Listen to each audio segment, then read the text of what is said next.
Бети, добро утро. Што е во фокусот денеска во рубриката Скопски јагол? Добро утро и на сите наши гледачи. Денеска имаме интересна и актуелна тема во Скопски јагол. Првиот линк во втората сезона на Скопски јагол го пуштаме во живо од пред базата на ЈСП Скопје во автокоманда. На оваа тема денеска зборуваме со портпаролката на ова јавно сообраќајно предпријатие, Деспина Трајковска-Димова. Добро утро, Деспина, и добро дојде во утренски брифинг.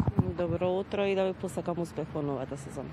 Благодарам. Навистина сте интересни за јавноста, јас би рекла, изминатиот период, меѓутоа јавноста е на некој начин критички настроена кон јавното сообраќање на предпријатие.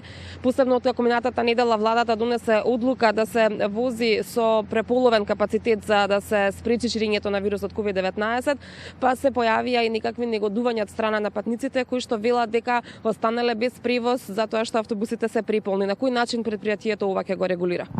Значи вака, да, точно рековте, веќе од минатата недела, од среда, ако не се лажам, ЈСП Скопје, како и досега и во овој случај, постапи по препораките на одлуката на влада, односно да се дозволи во јавниот превоз, возилата, автобусите, максималната исполнетост да е 50% од вкупниот капацитет на возилата, што значи тоа дека возниот ред и бројот на возила кој што е актуелен во моментов е согласно тие препораки, зголемен е бројот на возила на поголем број линии, врз основа на бројот на валидации кои што ги имаме во системот, така и направени и возниот ред и бројот на вклучените возила. Ако до пред една недела секојдневно на линиите се обраќаа вкупно 140 на возила, сега се обраќаат околу 190 возила. Имате ли никакви податоци дали е промената сликата на терен откако е започната оваа промена? Се случуваат ли понатаму оние гужви во возилата? Значи вака, и претходно, еве и сега да речам, има зголемен број на патници, поточно поголем број патници од во текот на целиот ден, нормално во утринските и попладнивните часови кога граѓаните одат или се враќаат од работа. Меѓутоа досега според бројот на валидации од пребројувањето на терен, бидејќи во на одредени линии дури се врши и физичко пребројување на бројот на патници, не е зголемен, односно нема ситуации на поголем број патници од дозволеното.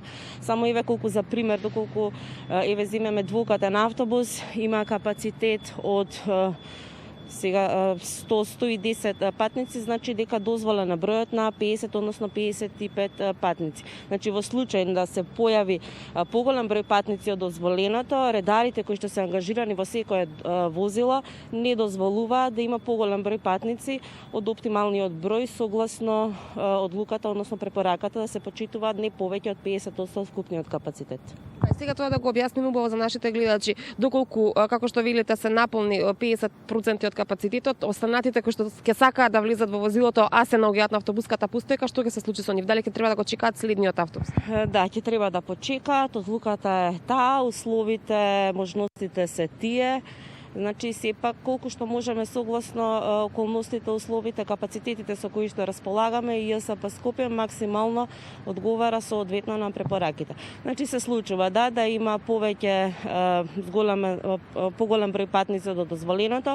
Во тој случај, редарите кои што се ангажирани, значи има во речиси сите возила на ЈСП Скопје, не дозволуваат патниците да влезат, меѓутоа ситуацијата се менува станица на станица, како што се полнат, така се и празнат автобусите. И нешто околу возниот ред на автобусите, дали се уште автобусите возат по саботен возен ред и дали тоа ќе се промени во блиска иднина? Не, автобусите не возат веќе по саботен возен ред од пред речиси 3 недели.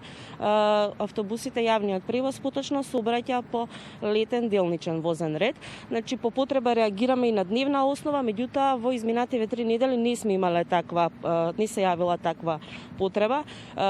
Чисто да биде посликовито да појаснам, значи бројот на патници го имаме во секој даден момент врз основа на бројот на валидации. Значи ништо не се прави паушално, ниту една одлука не се носи од ден за ден на своја рака, и да кажам народски, туку се следи ситуацијата на терен и се реагира и врз основа на препораките од надлежните институции кои што се во случајов одговорни. Може да очекуваме дека ќе се воведе зимскиот возен ред?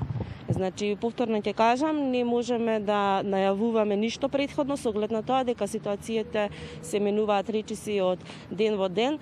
Само можам да кажам дека ЈСП Скопје, како и досега, навремено за сите измени ќе ги информира корисниците на јавниот превоз за сите случувања. И пред самиот крај уште да спомнеме за дезинфекција, дали и тоа редовно се практикува како што беше на почетокот на пандемијата? Така, продолжено е, значи дополнителна, освен редовната и во нормални ситуации, ајде така да ги кажеме, во овој период, актуелнава ситуација, па еве веќе 7 месеци се врши секојдневно дополнителна дезинфекција на сите возила, независно дали тие се вклучуваат во сообраќај на час, два, без оглед на за која линија станува збор, значи дополнителна дезинфекција се врши секојдневно во сите возила.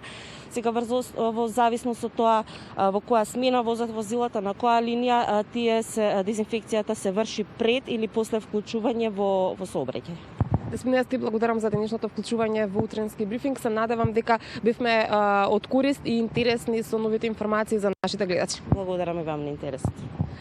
Ние се одјавуваме од тука, од пред базата на ЈСП Скопје и како што кажав, се надевам дека сите овие информации кои што ги споделивме за нашите гледачи ќе бидат од корист за нив и ќе можат подетално да се информираат како да постапуваат кога ќе треба да го користат јавниот градски превоз.